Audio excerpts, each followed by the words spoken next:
कैकेयी को कभी दोष मत देना। मां कैकेयी को अयोध्या में कोई ऐसा प्रेमी नहीं था जैसी मां कैकेयी प्रेमी थी, क्योंकि रघुनाथ जी का वियोग, भरत जी का वियोग, महाराज दशरथ का वियोग, पूरे अयोध्या वासियों की निंदा का पात्र बनकर राम जी की इच्छा की पूर्ति की। ये माता कैकेयी है, दूसरे में इतनी सामर्थ्य नहीं थी। माता कैकेयी जितना राम जी को प्यार करती थी, शायद है उतना कोई अवध में प्यार करता हो।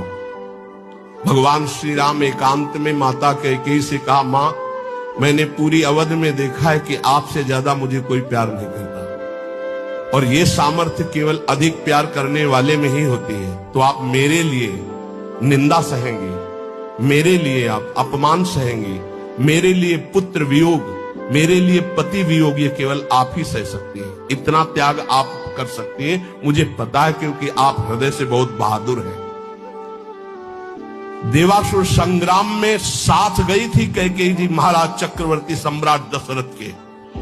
भगवान राम जी इसीलिए कह रहे हैं कि आपका हृदय वीर रस से भरा हुआ है, आप सह सकती हो मां, बस एक मेरी इच्छा है। तो उन्होंने कहा, हे राम तुम्हारे लिए अभी प्राण त्याग सकती हूं, तुम्हारे लिए सब कुछ त्याग सकती हूं। तो उनका आपको बस जिसलिए मेरा अवतार हुआ, मैं संतों के सुख के लिए अवतरित हुआ हूं, मैं अवध का राजा अभी नहीं बनूंगा, अभी आपको मुझे वनवास भेजना ही होगा।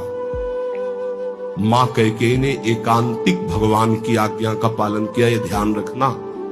कैकेयी जी का हृदय बहुत रघुनाथ जी के प्रेम में डूबा, ये कोई नहीं जानता।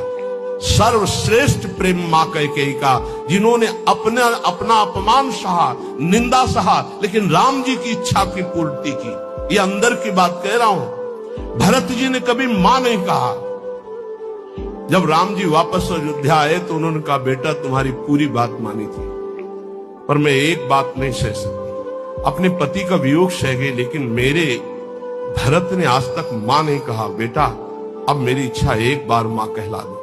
तो राम जी जा रहे थे, भरत जी को सूचना मिली कि राम जी एक कहलाने के लिए आ रहे हैं। उनकी जो दशा हुई वो देखकर भगवान वापस हो गए कि ऐसा नहीं, एक बार भी मां। इतना कष्ट सहा माता कैकेयी ने, लेकिन राम जी की इच्छा का पालन किया। ध्यान रखना।